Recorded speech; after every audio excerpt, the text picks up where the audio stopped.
Hey, Leanna. Welcome and thank you for spending today to talk about CRPS and your journey with CRPS. For those who are joining in for the first time, I run a nonprofit bike campaign called Ride for Warriors. And what we do is we raise money and awareness for complex regional pain syndrome through the nonprofit RSDSA. Um, Last summer, we rode 1,700 miles and raised $6,069. And this year, we're hoping to ride 3,400 miles. We'll see what happens with the coronavirus, but we're still going to hope to raise the $10,000 that we were planning on raising. That being said, some of our followers wanted us to do, interviews and profiles on people with CRPS so that they could share their day-to-day lives. Because as much as I can explain it, I don't have the experience as my sister is the one that has CRPS and she's the one I do this for. So hopefully this will be the first of many interviews. And so Leanna, why don't you tell us a little bit about yourself? Where do you live, who you are, and when were you diagnosed with CRPS? So my name is Leanna. I'm 21 years old. I live in Delaware. So I was diagnosed with CRPS going on 2 years now, 2.5 maybe. It was 2 days before my 19th birthday. I actually just tripped in my bedroom, had a small fall, and tore a tendon in my foot. And in doing that, I, received CRPS. And it's definitely been a really, really long battle since then. So when CRPS hit me, I was a full-time college student, working part-time, you know what I mean, probably 30 hours a week. So very productive. And, my childhood, I'd gotten in trouble a lot with, my parents and stuff like that. So I was finally on the right path. And it was great. And CRPS kind of came out of nowhere and it hit me hard. So that's the start of it, I guess. Yeah, and what was the diagnosis process for you? Because I know a lot of people, my sister included, where it takes years. People don't believe you.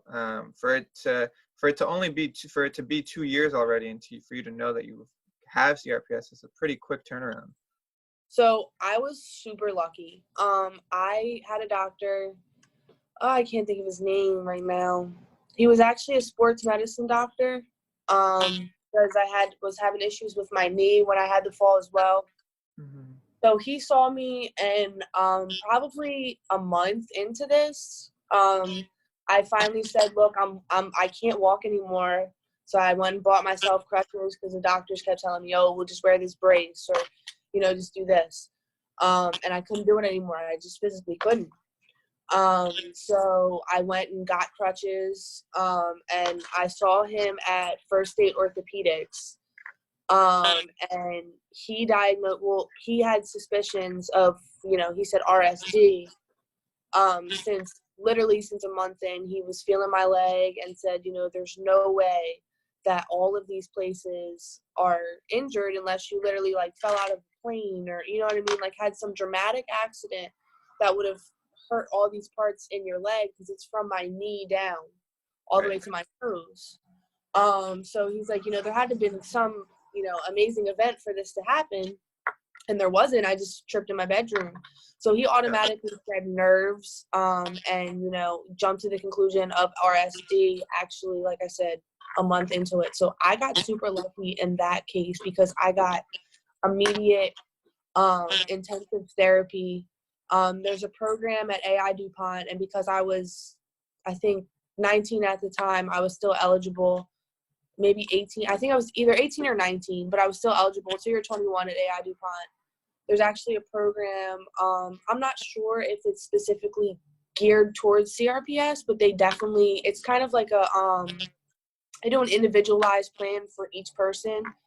And I was doing therapy 4 days a week, 3-4 hours each time. I was getting touch therapy. I was getting aqua therapy, massage therapy, all the things that I needed really off rip.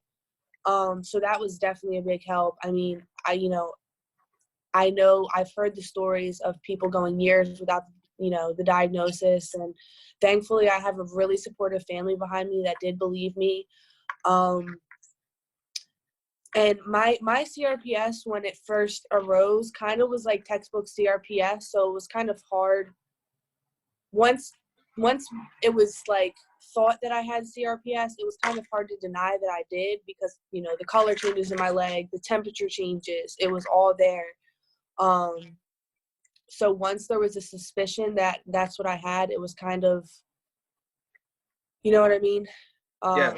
No, definitely. Obvious that that's what it might be. Right. So I definitely got a lot of help in the beginning, and I'm definitely grateful for that. That's awesome. It's really amazing to hear that, you had your family behind you. You had a doctor that even knew what it was, because that's not always the case. I know it's Oh yeah. I mean, I've went to emergency rooms multiple times for pain in my leg. And one doctor, I actually asked if they know what CRPS was, because I know a lot don't. And he said, yeah, and proceeded to grab my leg. And I said, no, you uh, don't. I said, no, you oh my don't know what God. that is. So yeah, there's been multiple occasions where I definitely have saw the other side of the stick, where there's no knowledge about this in the medical profession, and it needs to be, brought to the light, because there's so many of us that are suffering, and probably so many more than we even know, because of the lack of diagnosis. So yeah, it's definitely something that needs to become, more profound in the medical field, because those that do have CRPS were suffering because of it. You know what I mean? Yeah, no, definitely. Yeah, I think tore no, I broke a bone in my pinky, and I went to a hand doctor about a month ago. And I was like, hey, you do so. For those who don't know, CRPS usually happens in an appendage, so arms, legs. Some people have it in their back. I haven't met too many of the people that have that in their back, but that's just absolutely terrifying to me. I But actually met someone that had it in their brain. wow, really? Yeah, yeah. How does that even work? I have no clue. But the person that I met, actually, both of her daughters had it as well. Wow. Yeah, so that was a crazy experience to meet them. That's insane. Wow, I can't even imagine. Yeah, Um, me neither. Me neither. yeah, jeez. But the doctor, I asked, so I always ask, because it's become such a big part of my family's life and my sister. And so she was like, she knew what it was. So I was really happy, and I told her about the bike ride, and she said her husband would be more than glad to join if we do a more local one, nothing as crazy as biking across the country. But Right. I thought that was fun. I texted my sister, and she's like, "Oh my God, that's so cool." Um, Hopefully, we'll get to the point where one day that's the norm. Yeah, definitely. But so what are you doing now? Have you been able to go back to school? So actually, I am back in school. Due to the coronavirus right now, it's all online through Zoom. But I did go back to school. Not only, this is my second semester back. I went back. I want to say it was 2 semesters ago. I took a little break for working and everything, but I did go back 2 semesters ago, and I was going on crutches. I was still going to school on my crutches. That's never fun. Yeah, I'm sure. But so really my life turned around about 6-7 months. No, it's been about a little bit longer, about June, July. Okay. So there's something called a DRG simulator, spinal Yep. stimulator. I'm not sure if you've, heard anything about those or anything like that. It's actually a little bit different than a regular spinal stimulator, because it targets one point rather than a whole area, so you can control more specified pain, like specific area pain. So they found a lot of success with that with CRPS patients, and I will tell you, it has changed my life. I've been able to go back to school. I've been able to go back to work. I went to New York a few weeks ago and walked the whole time, no wheelchair. Wow. So that was like mind blowing. Actually, few weeks ago, about a week and a half ago, 2 weeks ago, I broke my stimulator, bumping into something. So a little bit of a like happy story, a little bit of a sad ending, but no, it's definitely not a sad ending. So because of all the coronavirus stuff right now, I won't be able to get it fixed for a few months. Okay. I guess, the way I bumped it or something like that, I pulled a lead or something like that. And, I'm just going to have to get it replaced. But like I said, because of the coronavirus, it might be a few months. Right. So, and I'm kind of dreading the surgery a little bit Yeah, I'm sure. because it's not a fun surgery. I mean, there's a battery pack in you with wires and they're cutting you in a bunch of places and it's not fun. But like I said, this thing has been life-changing for me. Yeah. I no longer would be able to go walk New York right now at like how I am right now without the stimulator. So, to be able to do those kind of things, it's about longevity and you know what I mean? Like I will be in pain for a little while for that surgery, but my long-term life will be, a little bit easier for me. Yeah. Yeah, that's awesome that you were able to. So how did you find the stimulator? What was the chain of events that led to you finding this particular you know way to help? So really, we just kind of like exhausted all options. Pain meds aren't working. They don't really help CRPS pain. They help my secondary pain to the CRPS because I have back pain secondary now because I was on crutches and on a Right. cane. And so, the meds do help some of that, but they don't help anything related to CRPS. We tried shots, stuff like that. Not in the leg with the CRPS. That was for my back. Right. But it just came down to my life. My quality of life was just not great. And emotionally, I was feeling that. I didn't go to work for 2 years. I didn't go to school for 2 years, almost. You know what I mean? Year and a half, almost. So it was hard. It really was to balance that, like mentally. A lot of my friends left me, and that sucked.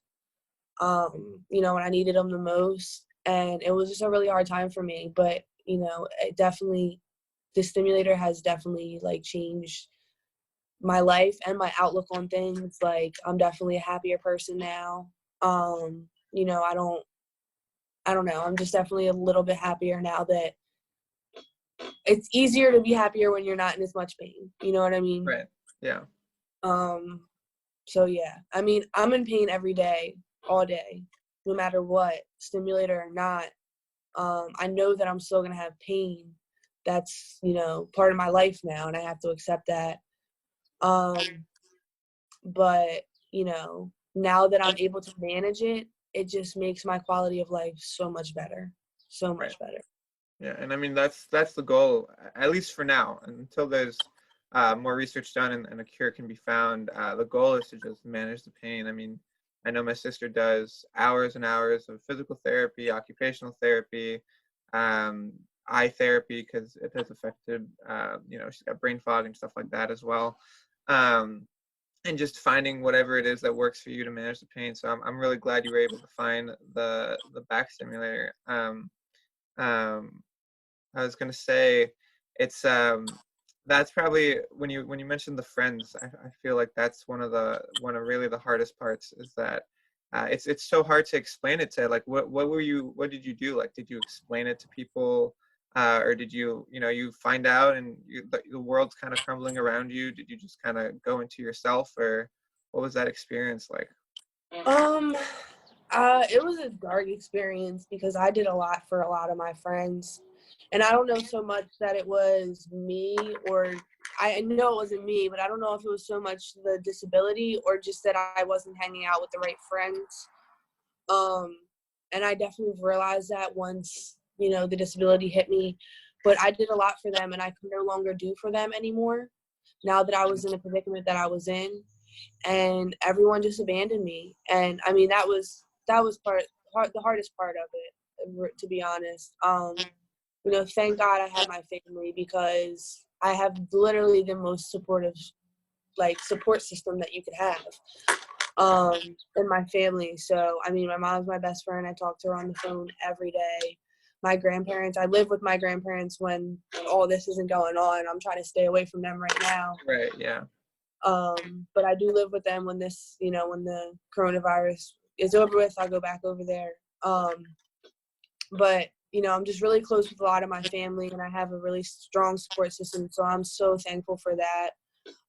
Actually, probably about a year into CRPS, probably not even a year, probably almost 6 months into CRPS, I met a woman named Linda, Yeah. and she runs a support group in Glasgow, and it was great. She really helped me out. I mean, she's continued to help me out. She's a great woman. The support group, she does so much for that support group. And it was really helpful for me to find that early on, because I was able to find, you know, good doctors and, you know, this good research, and she brings packets to every occasion, and it's just a lot of information that I probably wouldn't have had without her. You know, she's had, you know, many more years in this condition than I have. So that was great to have starting out new. So I really came into the game strong, to be honest. Yeah, yeah. I found out that I had the illness early, and then really got the emotional support that I needed as well with that.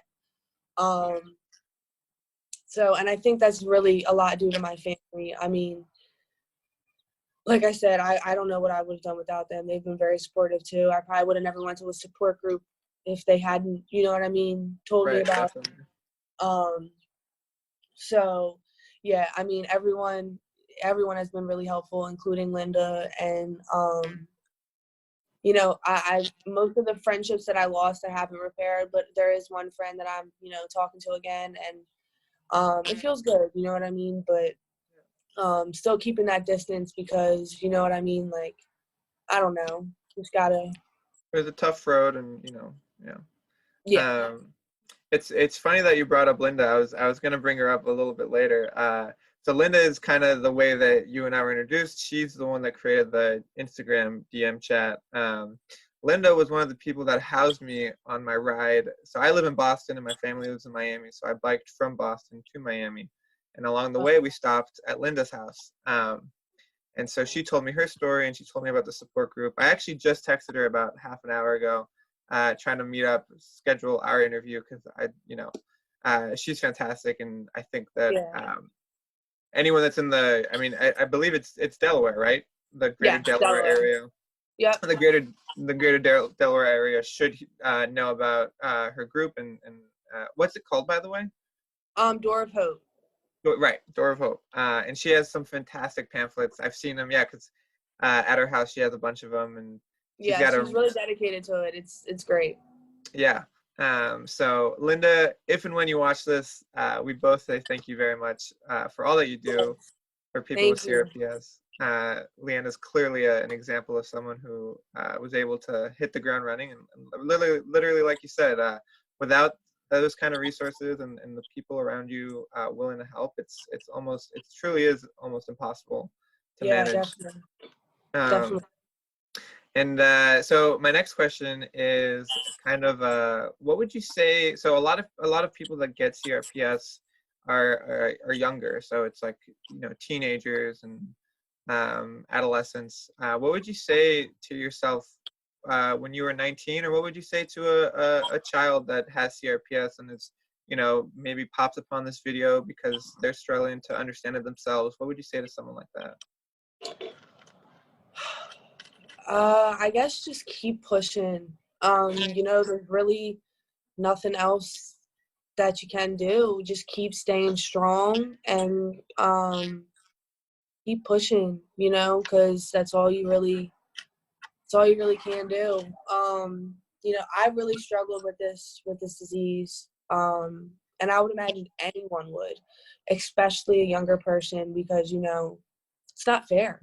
You know, I was 19 when I got this, and I had to live like an old person almost. You know what I mean? I still have to live like an old person almost. I still use a shower chair. I still, you know what I mean? Like, I still use a wheelchair sometimes. It's hard. It gets hard. It's not fair. I may never be able to go skiing or, do certain things that other people can, but there is better days. You know what I mean? There is better days.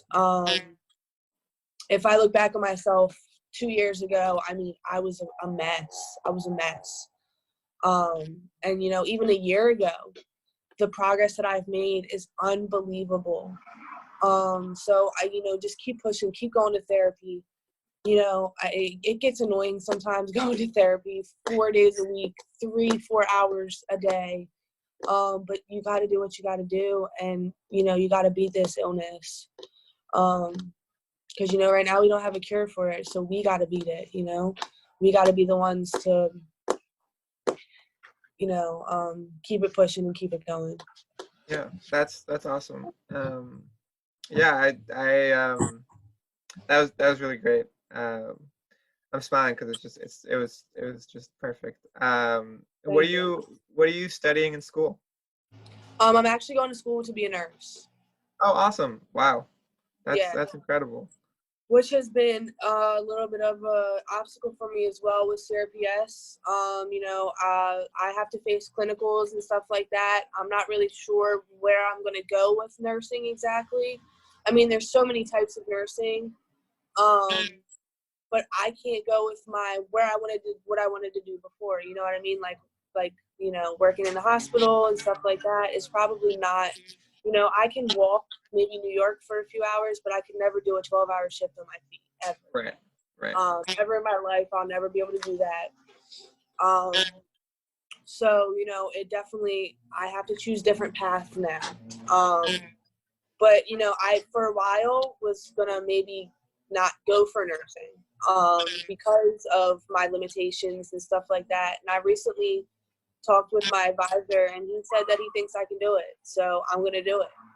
That's awesome. That's you're like a perfect example of someone who's not going to let the CRPS get in their way. Yeah. Continue doing what you wanted to do and make your goals a reality. That's amazing. Yeah. Wow. So what are some of the routes you're thinking about taking? I'm sorry, say it again. What are some of the routes you're thinking about taking with nursing? I'm not sure yet. I mean, there's just so many things. I really just think I want to get into the nursing program and then figure out. I would love to work with kids. There's working in the school as a school nurse, or there's so many things. Research nurse, all kinds of stuff that I wouldn't have to be up on my feet all day. Even if I was a nurse, maybe at a doctor's office. Right. I wouldn't have to maybe be up as much. But I definitely have to continue to explore those routes. I haven't probably dug deep enough into them yet, but I'm still doing my prerequisites right now. Right. So I have 2 more classes, and then I start the nursing program, but I have to take my TEAS test and do all that fun stuff first. So there's still a bit of a journey left. yeah, I still got a little bit of time to think. Yeah, that's great. Well, I wish you the best of luck with nursing and with everything, honestly. Is there anything you'd like to say before we head off?